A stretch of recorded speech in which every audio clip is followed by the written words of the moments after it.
मैं गोविंद सर आपका वेलकम करता हूं। और कैसे हैं आप लोग। जैसा कि हम पिछले दिनों अपने समतल दर्पण और दर्पण के बारे में बात कर रहे थे, तो हमने प्रकाश का परावर्तन आपको बताया कि दो प्रकार से यहाँ पर हम कह सकते हैं। एक तो हम समतल सतह से और दूसरा गोलीय सतह से। तो गोलीय सतह के लिए हमने आपको कहा कि बाद में बताएंगे, पहले हमने कहा आपको किस पर चर्चा कर रहे थे, अपने समतल दर्पण पर। और समतल दर्पण में हमने आपको बता दिया था कि समतल दर्पण में प्रतिबिंब किस प्रकार बनते हैं, इमेज कैसे बनती है और हमें समतल दर्पण में इमेज कैसी दिखाई देती है। ठीक है, इस बातों पर हमने चर्चा कर ली थी। आज हम जो बात करेंगे उससे अगला टॉपिक हम बात शुरुआत करेंगे कि गोलीय दर्पण क्या होता है, यानी गोलीय दर्पण के द्वारा प्रकाश का परावर्तन कैसे होता है। ठीक है, इस बात पर हम बात करेंगे। तो आज हम बात करने वाले हैं किस पर, गोलीय दर्पण पर, यानी गोलीय सतह। और गोलीय सतह के लिए बात हम करेंगे किस पर, गोलीय दर्पण पर। तो देखो, गोलीय दर्पण ये जो होते हैं ये टू टाइप्स होते हैं। कितने टाइप्स, टू टाइप्स। यानी एक होता है कॉन्वेक्स, यानी एक होता है उत्तल दर्पण, एक होता है उत्तल दर्पण। और सेकेंडरी जो आपका होता है, पहला होगा उत्तल दर्पण और सेकेंडरी जो होता है ये होता है आपका अपतल दर्पण। किसमें, अपतल दर्पण। यानी यहां पर हम जो बात कर रहे हैं वो गोलीय दर्पण में दो तरह से दर्पण होंगे। एक आपका होता है उत्तल दर्पण और दूसरा होगा अपतल दर्पण। अब आप ये कहोगे जो गोलीय दर्पण है तो उत्तल दर्पण और अपतल दर्पण किस प्रकार बनाए जाते हैं। तो पहले तो समझेंगे गोलीय दर्पण होता क्या है। तो गोलीय दर्पण जो होता है, ये कोई कांच का गोला ले, कोई भी कांच का, ठीक है, गोला लें और उस कांच के गोले को हाफ कर दें। यानी कोई भी ये कांच का कोई हम मान लीजिए गोला है, ठीक है, इस गोले को हम क्या कर दें, कट कर दें, बीच में से हाफ कर दें। यानी आधा भाग इसको हम इस तरह से कर दें और आधा भाग इसका हम इस तरह से, यानी काट के दोनों को अलग कर दिया जाए। अब देखो, जब अलग करेंगे तो हमें बनाना क्या है, दर्पण। क्या बनाना है, दर्पण। और दर्पण के लिए हमने आपसे क्या कहा कि दर्पण के लिए हमें क्या करना है कि उसकी एक साइड ऐसी रखनी है, ठीक है, जिससे हमारा प्रकाश का परावर्तन हो, और एक साइड हमें ऐसी रखनी है जिससे प्रकाश क्रॉस ना कर पाए, यानी पारदर्शी ना बने। तो उसके लिए हम क्या करते हैं, पीछी सतह पर पॉलिश कर देते हैं। तो हमने कहा था इस पर AgNO3 यानी सिल्वर नाइट्रेट की पॉलिश की जाती है, करते हैं।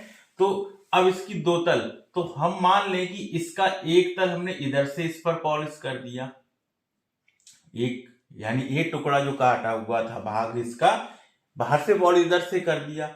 एक में हमने क्या करा, एक में हम क्या करते हैं, एक में मान लिया हमने किसमें, अंदर से पॉलिश कर दिया। एक तल पे हमने क्या करा, अंदर से पॉलिश कर दी, और एक पर हमने क्या करा, ऊपर से पॉलिश कर दी। यानी बाहर की सतह, इसको कह सकते हैं उभरी हुई सतह। किससे, उभरी हुई सतह, उभरी हुई सतह। तो उभरी हुई सतह से पॉलिश कर दी। अब देखो, जब इधर से पॉलिश हो गई तो अब ये तल जो ये वाला तल है, ये इसका हो जाएगा परावर्तक तल। परावर्तक तल, परावर्तक तल का मतलब इससे प्रकाश का क्या होगा, आवागमन होगा। ठीक है, प्रकाश किरण आएगी, इससे टकराएगी, कुछ देर रुकेगी, फिर वापस रिटर्न हो जाएगी। ठीक है, हमने यही कहा कि परावर्तन के नियम में क्या होता है कि प्रकाश किरण जिस माध्यम से आती है उसी से वापस हो जाती है। अब देखो, इसका भाग ले लिया, अब इसको हम यहां पर रेज करते, ये तो समझ में आ गई कैसे हमने इसको बनाया। अब इस पर अंदर से पॉलिश हमने कर दी। जब इस पर हमने अंदर से पॉलिश कर दी तो अब इसका ये तल क्या होगा, ये वाला तल होगा, ये उभरा हुआ जो तल है, उभरा हुआ तल, उभरा हुआ तल क्या है, उभरा हुआ तल। तो इस पर पॉलिश हमने क्या करा, उभरे हुए तल पे क्या परावर्तक तल हो गया। ये हमारा तल कौन सा कहलाएगा, परावर्तक तल। कौन सा तल, परावर्तक तल। अब ये जो दबा हुआ पॉलिश है इस पर हमने क्या कर दिया, पॉलिश कर दिया। अब प्रकाश का परावर्तन उभरी हुई सतह से होगा। इस वाले यानी पहले भाग में प्रकाश का परावर्तन उभरी हुई सतह से हो रहा है और दूसरे वाले पार्ट में प्रकाश का परावर्तन आंतरिक सतह से हो रहा है। अब आप इसमें कहेंगे सर तो उत्तल कौन सा होगा और अवतल कौन सा होगा। ठीक है, तो इसकी पहचान जो है, तो जिस गोल यानी इसमें क्या करेंगे, यानी पॉलिश हमने किस पे करी, उठे हुए तल पे। जब उठे हुए तल पर पॉलिश की है, ठीक है, और परावर्तन किधर से हो, अंदर के भाग से हो, तो इसको हम कहते हैं अपतल दर्पण। कौन सा दर्पण कहेंगे, अपतल दर्पण। यानी हम कौन सा कहेंगे, अपतल दर्पण। यानी जिस पर उभरी हुई सतह पर पॉलिश कर दी जाए, यानी जिस गोलीय दर्पण पर हम क्या कहेंगे, जिस गोलीय दर्पण के उभरे हुए सतह पर पॉलिश किया जाता है और दबे हुए भाग से प्रकाश की किरणों का परावर्तन होता है, वो कहलाता है अपतल दर्पण। अब सेकंडली आप समझ ही गए होंगे कि वो कौन सा शेष दूसरा कौन सा है, उत्तल दर्पण। इसका मतलब जिससे उभरा हुए तल से प्रकाश का क्या हो, परावर्तन हो और दबी हुई तल पर क्या कर दी जाए, पॉलिश कर दी जाए, तो ये आपका कहलाएगा कौन सा, उत्तल दर्पण। कौन सा कहलाएगा, उत्तल दर्पण। और ये पूरा जो भाग है ये कांच का जो खोखला गोला है कांच का, इसको हम कहेंगे गोलीय दर्पण। क्या कहेंगे, गोलीय दर्पण। तो हम गोलीय दर्पण में यदि हम यहां पर हम बात करें तो गोलीय दर्पण में हम बात कर सकते हैं क्या, किसे कहेंगे गोलीय दर्पण। गोलीय दर्पण की परिभाषा ये होगी, किसी कांच के खोखले गोले को काटकर बनाया गया जो दर्पण होगा वो क्या होगा, गोलीय दर्पण होता है। यानी किसी कांच के खोखले गोले को काटकर बनाया गया दर्पण गोलीय दर्पण होता है। और गोलीय दर्पण 2 टाइप्स होगा, एक होगा उत्तल दर्पण और दूसरा होगा अपतल दर्पण। ठीक, अब इसके बारे में कुछ नोट कर लेते हैं। इतनी बात तो आपके समझ में आ गई होगी। ठीक है, अब देखिए अपतल दर्पण में डेफिनेशन पूछी जाती है, कैसे करेंगे, तो इसके बारे में लिख लें। ये तो क्लियर हुआ कि उत्तल किसे कहेंगे, यानी जब उभरे हुए सतह पर पॉलिश की जाए, दबे हुए से परावर्तन हो, तो वो आपका कहलाएगा अपतल दर्पण। तो पहले यहां पर हम बात करते हैं अपतल दर्पण की। किसकी, अपतल दर्पण की। तो अपतल दर्पण में हम यहां पर नोट कर सकते हैं क्या, कि जिस गोलीय दर्पण के, लिख सकते हैं यहां पर, जिस गोलीय दर्पण के, जिस गोलीय दर्पण के उठे हुए भाग पर, उठे हुए या उभरी हुई भी कह सकते हैं, दर्पण के उठे हुए भाग पर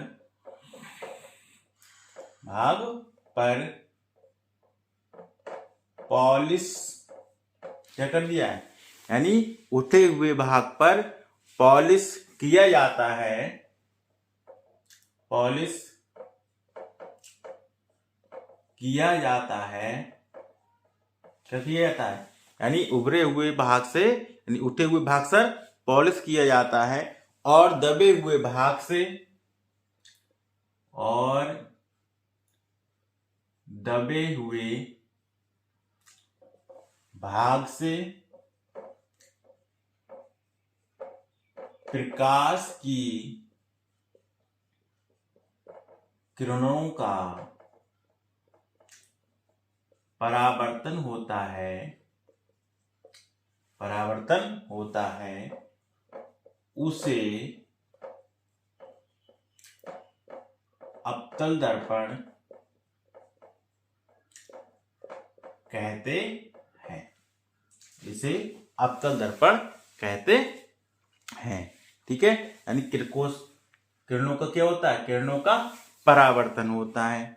ठीक है, तो अवतल दर्पण, अब देखिए अवतल दर्पण का कार्य क्या है। अवतल दर्पण पर प्रकाश की जो किरणें हैं उसको क्या करता है, इकट्ठा करता है, यानी एक बिंदु पर मिलाने का कार्य करता है। तो जब जिस बिंदु पर, एक ही बिंदु पर, ऐसे ही हमारे पास प्रकाश की किरणें आ रही हैं इस तरह से, और सारी किरणें क्या होती हैं, एक ही बिंदु पर मिल रही हैं, क्यों एक ही बिंदु पर मिल रही है, तो इसको कहते हैं अभिसरित होना, यानी इसी को कहेंगे अभिसारी। तो हम कह सकते अभिसारी मतलब सारी किरणें आकर के और ये मिल रही हैं एक ही बिंदु पर। तो जिस बिंदु पर एक ही, यानी जितने भी आने वाली किरणें हैं वो एक ही बिंदु पर मिले, उसे कहते हैं अभिसारी बिंदु। यानी तो हम कह सकते हैं अवतल दर्पण को, यहाँ से सवाल पूछते हैं, ठीक है, कि अवतल दर्पण को किस नाम से भी जाना जाता है। तो अवतल दर्पण अभिसारी दर्पण भी कहलाता है। अवतल दर्पण अभिसारी दर्पण भी कहलाता है, या अभिसारी भी होता है, ऐसे भी कह सकते हैं। ठीक है, कि अवतल दर्पण अभिसारी होता है। ठीक है, ऐसे भी ये चीज आपको समझ में आ गई। ठीक है, पहचान क्या है इसको हमने आपको बता ही दिया कि ये हमारे पास खोखले का कटा हुआ भाग है, उभरा हुआ तल है ये, यानी उठा हुआ भाग। इस पर हमने क्या कर दिया, AgNO3 की पॉलिश कर दी। ये इसका क्या कहलाएगा, मुख अक्ष। अभी इसके बारे में हम बताएंगे। ठीक है, ये इसका क्या कहलाता है, मुख अक्ष। ठीक है, तो ये प्रकाश किरण इस तरह से जाएगी, परावर्तन होगा, इस तरह से क्या हो जाएंगी, वापस हो जाएगी। जिस बिंदु से होकर वापस होंगी वही हमारे यहाँ पर इमेज बनाएगी। ये किरण क्या होगी, जैसे ही जाएगी वैसे क्या हो जाएगी, रिटर्न हो जाएगी। इस बिंदु पर दोनों क्रॉस कर रही हैं, यानी तो इसका फोकस कहाँ होगा, यहाँ पर इसका क्या हो जाएगा, फोकस बनेगा। क्या बनेगा, फोकस बनेगा। ये तो आगे की बात है। ठीक है, तो इसका है, इसी को क्या कहते हैं, अवतल दर्पण। क्या कहते हैं, अवतल दर्पण। क्लियर हुई इतनी बात, बहुत ही आसान है। अब हम दूसरी बात करते हैं। ठीक है, कौन सी, उत्तल दर्पण की। तो हालांकि आपकी समझ में तो बात आ गई होगी संभवतः। ठीक है, यदि किसी को कोई प्रॉब्लम हो तो नीचे कमेंट बॉक्स में अपना क्वेश्चन लिखकर भेज सकते हैं। ठीक है, यदि किसी कोई बात समझ में ना आई हो। दूसरा हमने आपको बताया कौन सा, उत्तल दर्पण। उत्तल दर्पण। अब उत्तल दर्पण के बारे में बात कर लेते हैं। उत्तल दर्पण क्या है, तो हमने कहा जिस दर्पण के दबे हुए भाग से क्या कर दें, पॉलिश की जाती है, यानी दबे हुए, यानी जिस दर्पण के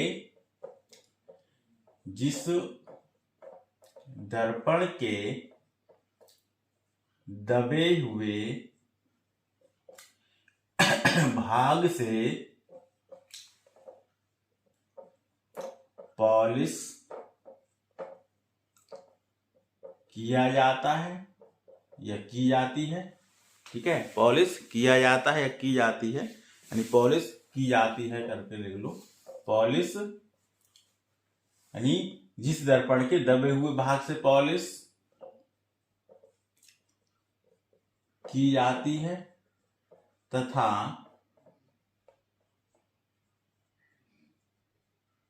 प्रकाश का परावर्तन, यानी यहाँ पर ऐसे करके लिखें क्या, यानी जिस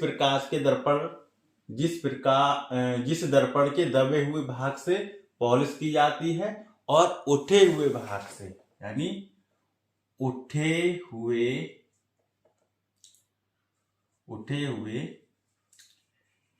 भाग से प्रकाश का परावर्तन होता है, उसे उत्तल दर्पण कहते हैं। उसे क्या कहते हैं, उत्तल दर्पण कहते हैं। ठीक है, जैसे कि हमने भाग आपको बताया ही था, ये आपका है, तो इस पर पॉलिश हम क्या कर दें, इधर से पॉलिश कर दें, इसको चाहे हम ऐसे करके बना लें, चाहे इसको हम ऐसे करके बना सकते हो, ऐसे भी इसको आप बना सकते हो। यदि इसमें ऐसे करके आप बनाओगे तो उभरा हुआ सतह ये है, इस पर प्रकाश का परावर्तन होगा और फिर क्या हो जाएगा, रिटर्न हो जाएगा, और इस पर उभरे हुए भाग से प्रकाश का परावर्तन हो जाएगा। बात समझ में आ गई? प्रकाश किरण आएगी और क्या हो जाएगी, वापस हो जाएगी। ठीक है, अब देखिए यहाँ पर हम बात करें, ये इस चाहे इसी चित्र को हम बना लें, इससे क्या होगा, प्रकाश आएगा और ये वापस भी चला जाएगा। ठीक है, बात समझ में आ गई? तो इसको हम रेज कर देते हैं, एक ही चित्र हम बना रहने दें तो ज्यादा सही है, कंफ्यूज नहीं होगा आपका। ठीक है, तो इसी को हम क्या कहते हैं, उत्तल दर्पण। क्या कहते हैं, उत्तल दर्पण। अब यहाँ पर एक चीज और समझना है, जैसे हमने उसमें कहा, उसमें प्रकाश की किरणों का क्या होता है, इकट्ठा होती है। ठीक है, यानी मिलती है उस पे बिंदु पर। इसमें क्या होता है, जो उत्तल दर्पण होता है, ये प्रकाश की किरणों को फैला देता है। ये क्या करता है, प्रकाश की किरणों को फैलाने का कार्य करता है। तो इसी को हम बोलते हैं, यानी हम कह सकते हैं उत्तल दर्पण को, ये मेन पॉइंट है, ठीक है, इंपोर्टेंट पॉइंट है, उत्तल दर्पण को अपसारी दर्पण भी कहते हैं, यानी अपसारी कहते हैं या होता है, अभिसारी भी होता है। वो क्या था, अभिसारी, यानी किरणों को इकट्ठा करना अभिसारी और किरणों को फैलाने का अपसारी।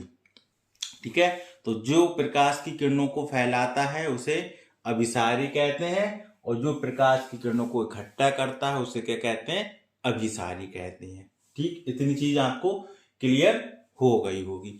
अब इनकी कुछ परिभाषाएं हैं। परिभाषाएं क्या है इनकी, अब आपने गोलीय दर्पण को जब काटा है तो उसकी रेडियस भी होगी, इसमें जब जहां पर इमेज बनेगी उसकी फोकस दूरी भी होगी, इमेज कहाँ रखी है, वस्तु कहाँ पे रखी हुई है, किस प्रकार प्रकाश का परावर्तन इस सतह पर होगा, तो उससे संबंधित कुछ महत्वपूर्ण परिभाषाएं हैं, उनको पहले नोट करते हैं और उसके बाद आगे बढ़ेंगे। इतनी चीज तो आपको क्लियर हो गई होगी। ठीक है, साथ साथ अपनी वीडियो को शेयर भी करते रहें, जिससे और भी जो बच्चे हैं तो वो भी इसका लाभ उठा सकें, क्योंकि ये हम चैप्टर वाइज ही आपको प्रोवाइड करा रहे हैं, यानी ये नहीं कि इधर उधर से हम मैटर को इकट्ठा कर रहे हैं। चैप्टर वाइज लाइट का है तो लाइट पहले जब पूरी लाइट हो जाएगी उसके बाद हम अगला चैप्टर स्टार्ट करेंगे। इस पर तो कुछ महत्वपूर्ण जो सवाल हैं वो भी साथ साथ इसी के साथ हम चैप्टर के साथ ही आपको बताते रहेंगे। ठीक है, एक भी टॉपिक आपका मिस नहीं कर रहे हैं, जितना भी आपका सिलेबस में है कंप्लीटली आपको बता रहे हैं विद एग्जाम्पल्स। ठीक है, तो अब हेडिंग यहाँ पर हम डालेंगे गोलीय दर्पण से संबंधित परिभाषा। अगला हमारा हेडिंग होगा गोलीय दर्पण से संबंधित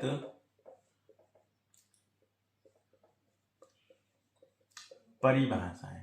ठीक है, तो इसको हम करेंगे अगले टर्न पर।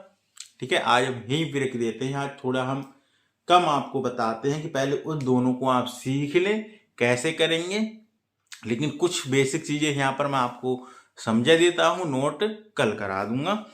जैसा कि इसमें हमने बताया इसको ध्रुव होता है, जैसे ये हमारा दर्पण था।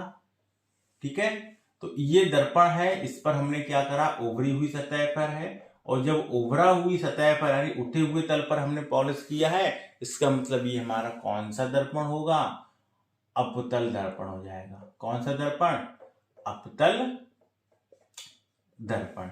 अब देखिए ये है आपका, ये इसकी कहलाती मुख अक्ष, इसका मध्य बिंदु जो होता है ये कहलाता है P से रिप्रेजेंट करते हैं, ये कहलाता है ध्रुव। क्या कहलाता है, ध्रुव। जिस बिंदु से होकर प्रकाश निकलता है, यानी मुख सीधी रेखा जो इस मुख अक्ष यानी ध्रुव से होकर जाती है। अब जो ये यहाँ पर कहलाता है आपका वक्रता केंद्र, यानी सेंटर पॉइंट, जैसे हमने इस गोले को काटा तो इसका सेंटर पॉइंट तो सी यही होगा, तो इसको जब हम आग का हाफ करेंगे तो एक पोल इसका ये होगा, एक पोल ये होगा इसका, यानी P1 और क्या है P2, यानी दो ध्रुव होंगे। तो पहले हम अवतल की करेंगे फिर उत्तल की। तो ये इसकी क्या कहलाई, वक्रता त्रिज्या, यानी यहाँ से यहाँ तक की रेडियस कहलाएगी, और इसको हम रिप्रेजेंट करते हैं R से। इसका मतलब C से इस P की दूरी हमारी कितनी हो जाएगी, R।